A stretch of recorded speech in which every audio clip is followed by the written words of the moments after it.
couple of weeks ago I went along to the fastest beach race in the world. It's the Vintage Hot Rod Association's annual speed trial here at Pendine Sands in Carmarthenshire. If you're a regular on this channel, you might have seen a video I made at Pendine last year that featured the exploits of Jamie Williams and Brett and Toby Pillinger, and I was very keen to follow up on how they got on this time round. Things didn't go entirely according to plan for any of them, as we'll see in a minute, and I learned 3 valuable life lessons along the way. But first, a quick explanation. Pendine is a 7-mile stretch of beach on the South Wales coast that was the host to successive land speed records in the 1920s by Sir Malcolm Campbell and John Parry Thomas. And for the last 11 years it's also been the home to this annual Vintage Hot Rod Association speed trial. It's probably only about 25 miles as the crow flies from my house, but if I had a crow it would probably be up on blocks awaiting repairs like most of the rest of my fleet, so I had to drive there the long way round, which takes an hour and a half in my trusty BMW E30. The trick is to get here early, although it doesn't necessarily have to be quite this early. This is 10 to 8, and Mother Nature is still busy levelling out the track and washing the spectator car park. But about half an hour later, things do start to move. If you aren't lucky enough to have a pit pass, then this is probably the best time to arrive, because you can see, hear and indeed smell the cars close up as they form up along the beach, while the organisers are setting up the safety fencing that will enclose the pits and the start line. You can still have a decent view of the racing even without a pit pass though. You can see the cars as they set off from the start line and race eastwards along the beach. There's also an impromptu classic car show that forms up in the beachfront car park, which I mostly missed out on this year, apart from spotting this rather unusual 2-door right-hand drive Volvo 242, which I'd really like to know more about, but another time maybe. This is Jamie Williams. Jamie's car is a belly tank, which combines a Ford Model T chassis and a supercharged Ford flathead V8 with the streamlined body that's a reproduction of an underslung fuel tank from a Lockheed P38 Lightning, hence the belly tank name.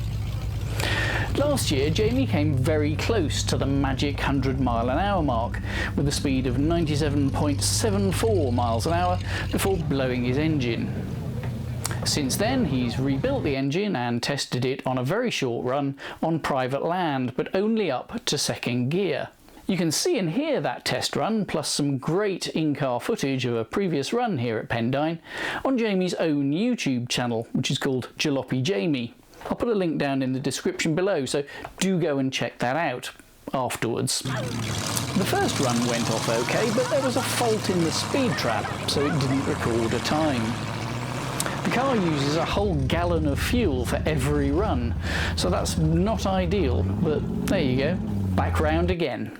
Space is at such a premium inside the bodywork of this car that there's no alternator, so starting it tends to involve either a battery booster or some old-fashioned pushing and a bump start with help from friends and family.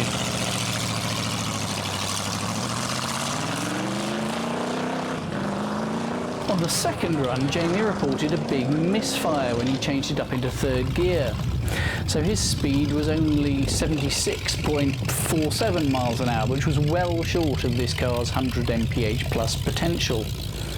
After a fair amount of under the hood time, Jamie eventually identified a dodgy condenser and swapped it for a spare. But things were still not right. They got it running for a 3rd and final timed run of the day, but with a speed trap reading of 81.58 mph, it was still well short of where it should be. The event is run over both days of the weekend, so that means there is some time overnight for further fettling and fault finding, ready for a couple more runs on the Sunday. Brett Pillinger also brought a belly tank car, Pendine Belle. The family only brought Toby's Model T based buggy last year, but this isn't actually Brett's first time here with Pendine Belle. The name is kind of a giveaway.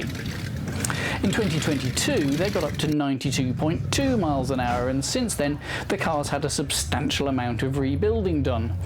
But no real testing. I mean, how many opportunities do you get to actually test a sand racer? So this will be its first real shakedown.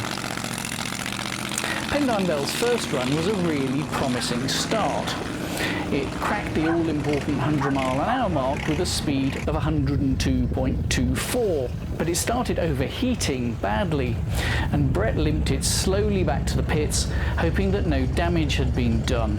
Cooling is a definite drawback of this belly tank style. As with Jamie's car, the mid-rear V8 format and the streamlined body, I mean, there isn't a lot of room in there, and these cars don't have the big up-front radiator grille of the more conventional styles. Pendine Belle runs no fewer than 3 electric water pumps, and the overheating problem turned out to be caused by the alternator not being up to the job of keeping them all spinning fast enough. So Brett also had to get busy with the spanners, but luckily he's brought a van load of spares with him as well, and knows what to do with them because it's very much not his first rodeo, if you'll forgive me mixing up my American blue-collar sports metaphors. The second run goes a great deal better, hitting 110.28 mph, and that not only earns him a 100 mph club t-shirt to add to his collection, but it also sets a new class record, which I think you'll agree is pretty damn fine for a shakedown run. Toby's car is this fantastic Model T based buggy. It's one of my favourite cars here. It's beautifully proportioned and it's elegantly simple, and it looks every inch the 1920s salt flat racer. In fact, Brett and Toby, with help from some others, built it less than 2 years ago. It's got a Ford Model A 4-cylinder engine on a 1917 Model T chassis, and it's a homemade aluminium body reshaped from an old caravan. Last year was its and Toby's first run, and they reached 73.68 mph, putting them third in the popular vintage 4-cylinder flathead modified body class. Question is, can they beat that this year? The first run goes well. In fact, it does go better than last year, at 75.9 miles an hour, but I can see Toby driving back down the beach very slowly. Happily, it turns out that that's just because the sand was still very wet, and in an open car he didn't want to throw up a load of wet sandy spray all over himself or the car, although as you can see later on he did anyway. It's not running perfectly though. A quick check of the plugs show that they're black and sooty, so it's running too rich. Not as quick, 72. Room by tomorrow. We know we can get more. Yeah. So tomorrow, sort that. So again, Toby can lean it off overnight and adjust the carburetor, ready for a better run tomorrow. But before we get to tomorrow, I want to talk about 3 lessons I learned from this event, or maybe relearned would be more accurate. Firstly, I learned that there's still plenty of camaraderie in motorsport. It's certainly competitive here, but people also help each other out very willingly and cheer each other on, and it has a great atmosphere. In fact, a lot of the chassis work on Brett and Toby's cars was done by Jody Bennett, who was here himself and set a new class record of 91.4 miles an hour in this, his own 4-cylinder flathead car. Everyone's really battling the sand and the early 20th century technology as much as they're battling each other, and that makes for a really friendly vibe. Secondly, I learned that even with engineering and mechanical skills like those of Jamie and Brett and everyone, skills that are leagues beyond mine, quite honestly, people do still have problems, and they face them with patience and a methodical approach to diagnosis, and a minimal amount of swearing and self-recrimination. I should definitely take this on board with my own cars. It was an object lesson in how to push on through adversity and not let old cars get you down. So if that's you, like it is me, then try and be more hot rod. I also learned, not for the first time, that the weather on these western coasts is quite capricious. Because sadly for everyone, but maybe especially in this case for Jamie and Toby with their overnight adjustments and hopes of a better run and redemption on Sunday, Sunday never comes. At least not as far as the racing was concerned this year. The weather came in foggy and wet, and after a fair amount of agonising, the organisers decided that there could be no running. So the challenge of Pendine Sands will have to wait for another year. It was still a cracking event though, with an astonishing new record of 138.2 miles an hour set by Steve Reed in this, his glorious Model T based streamliner. That's an amazing speed using tech this old on a short course on wet sand. The other bit of good news is that there's another vhra event on the 25th of August, which this year's moved to Bicester Heritage. I'll put a link down in the description for tickets if you fancy going. It's not expensive and I can thoroughly recommend it. Meanwhile, thanks again to Brett and Bob for organising everything and everyone else for not minding me getting in the way.